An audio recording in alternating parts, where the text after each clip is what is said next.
All right, man. What's going on, YouTube? Be lying if I said I wasn't overwhelmed, but it's kind of part of the process. This between the YouTube and my IG, it's gonna be a documentary. It's not gonna be a highlight reel. So I'm gonna be showing the good, the bad, and the ugly as it goes down and as it happens. I showed on the car that I built, on the car that I picked up. It was a lot better than the car that I had intentionally planned on using. So I ended up saving some money, not having to do the top and the doors and certain other little small stuff as far as the dash. I also happen to have a what should be a good 4L60E that had a stage 2 upgrade. Also came with a stall. I should be able to scrape a cam from it. Some aftermarket push rods. I already have heads set up. The heads are kind of trash. I'm not really sure it's worth fixing those.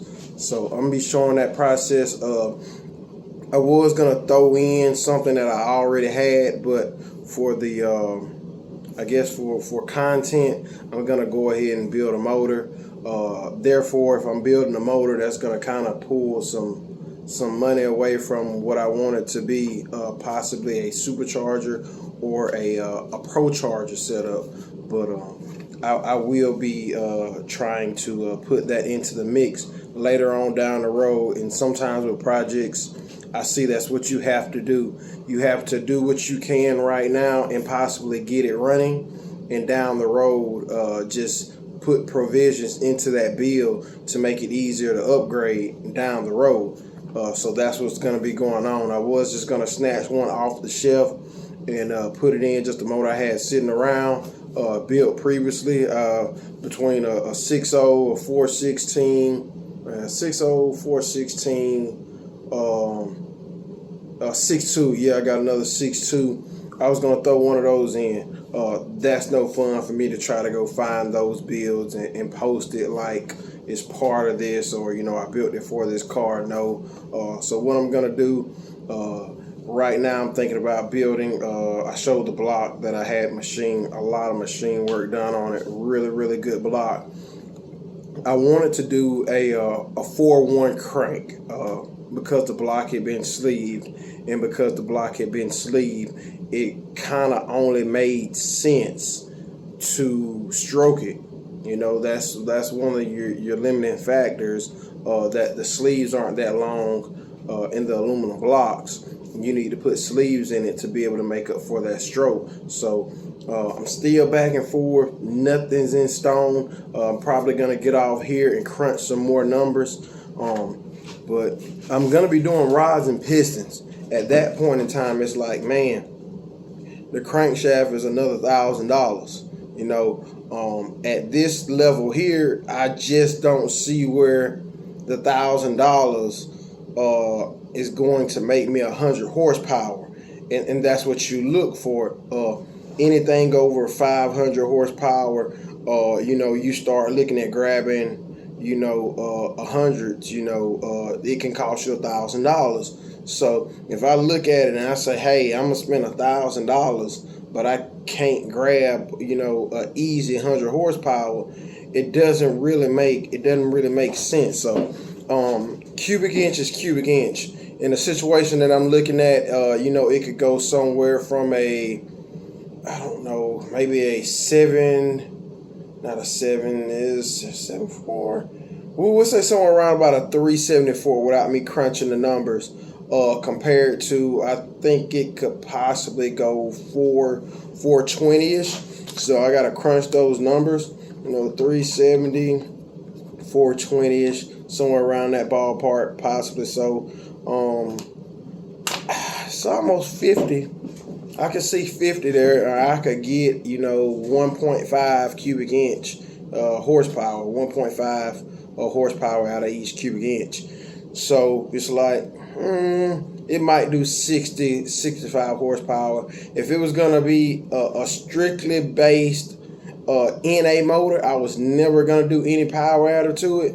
It would make sense to grab those extra horsepower in a situation where it's probably 9 times out of 10 down the road, if I end up racing it competitively, it's going to be, it's going to be a power adder deal, whether it be nitrous, turbo, procharger, or supercharger. So it just does not make sense right now to spend that money, finish doing and I might start on a machine work. It won't be completely clear, but it might be started for somebody if they decide to buy this motor, or if I decide to upgrade it down the road. I have some of the machine work out of the way, as far as grinding out and notching out the bottom half of the sleeves to clear the stroke.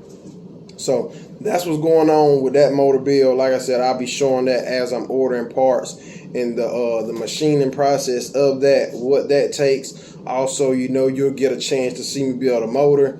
I know it's been a while, so I try to show that process there for content. Once again, it's not a highlight reel, so right now I am working on a couple of cars. And also the add-on to the shop. I have made a really, really big bust up on this shop. Once again, it's not a highlight reel. This is going to be a documentary. So I'm going to show where I messed it up. And luckily where I messed it up, I'm going to be able to fix it. No, I'm going to be able to deal with it because I'm not fixing it. It's just too much work hanging the lights and everything right now. I don't think I'm going to move the lights. Right now, I think I can work around that situation of not moving the lights because I actually want the lights. We're probably talking about 4-inch difference. Some of my light is going to be behind the drywall. I know it sounds crazy, but some of the light is going to be behind the drywall. But in a situation where I want tables right up against the wall, I want the lights just right there. So if I lose 4 inches of light, it's kind of like, psh, whatever, I'll deal with it, So that's the situation there. I'll be showing that and how I'm going to deal with that. Also, that's going to make me have a really, really thin wall up against metal. Luckily, the sun is not going to hit this side of the building. So I don't need really, really thick insulation. So that's going to work there. Up top, I'm going to have really, really thick, like the insulation is packed in like that thick. Because the sun is going to hit the top of this part of the building. The goal for this, which I hadn't messed up the back part of the building, the sun will hit the back part and the front part. So I'm going to be able to do really, really thick insulation. Right now, I'm using free insulation, which is great. It was itchy. I was so itchy. Oh my God, I was so itchy. It was like a bad idea, but at the same time, it's like it was free. It's kind of hard to argue with it, So, moving all my insulation out the way, I probably will wear long sleeves next time. But I didn't this past time, but I had a shirt on, it was kind of hot. I had a shirt off, it was kind of hot. So I will have a shirt on, probably will just do long sleeves so I don't have to be so darn itchy and get that stuffed up there. So the back side is going to be thick insulation, the top is going to be thick insulation, and the front is going to be thick insulation. And the side the sun is not coming up on, it's going to be thin. That's something to keep in mind if you plan on doing an add-on or a shop or even building a house.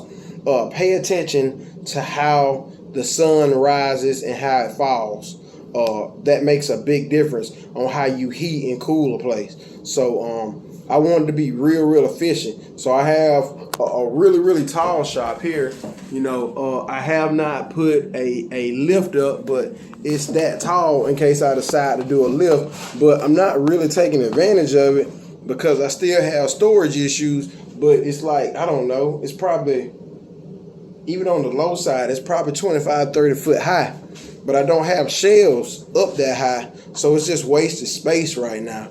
And that's wasted space that I have to heat and cool when I'm trying to be comfortable in here working. So bigger is not always better. I don't have a lift in there. I'm not using all this airspace. I'm just not. It's nice for it to be that high. I was working on a dually truck, and for it to be up high enough for my overhead motor pool, that's nice. I can pull a motor up high enough to completely clear a vehicle. So that is nice. But other than that, like when it turns super, super hot and when it turns super, super cold, that's a situation that I'm dealing with.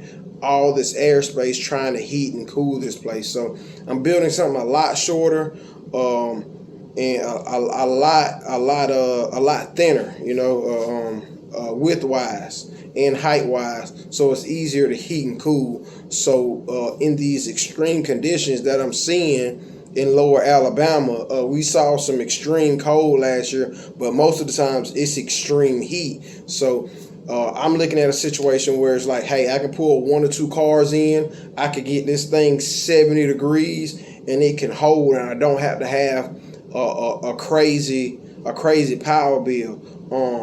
A 2-car garage that I can cut the AC on and get it 70 degrees and not have a crazy power bill is way more intriguing to me right now than some 6-car garage, that I'm struggling to be comfortable in while I'm working. Okay, so once again, I'll be showing all that process and how I messed up and how I'm going to be fixing it, how I'm doing insulation. I'm going to be showing all that to try to help somebody out down the road of getting up a shop. It's a lot more free game down to YouTube on how to make it easy on yourself to get started, and you can just get started and come back and close it in later. You can always build on to it. Just getting a start, being able to be out of the rain and out of the sun is a plus, even without it being closed in, even without it being concrete. So I'm showing this process here, and it's like, hey, pour the mold in the dirt. Gonna be changing the suspension in the dirt. Yes, I have a shop. I'm showing you that you can do it in the dirt. I'm not able to do this because I have a shop and I have concrete. No, you can do this same stuff in the dirt, and just the smallest tricks. Putting the board under the cherry picker. Having a truck to pull the car back. I'm trying to show you all this stuff so you can be more efficient and also safe as you try to take on these projects yourself and save that money of paying somebody else. So stay in the mix. Like I said, lock in. You got any questions, just hit the comment, hit the like, the share button. I'm going to try to help you get your projects up and going as I get my projects up and going, man.